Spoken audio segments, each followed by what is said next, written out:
20-minute isiXhosa presents.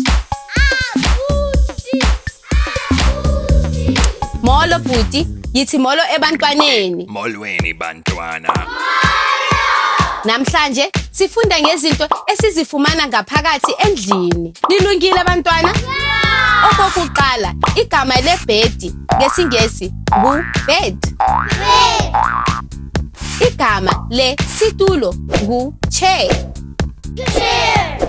Igama letafile ngu-table. Igama lo-televizhini ngu-television. Igama lomnyango ngu-door. Kwaye igama lefestile ngu-window.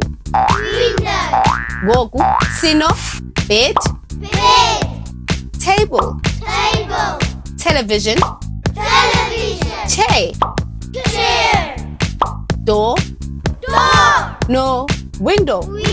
Kwaye ngoku ungawasebenzisa lamagama kwizivakalisi. Hamba kakuhle bhuti.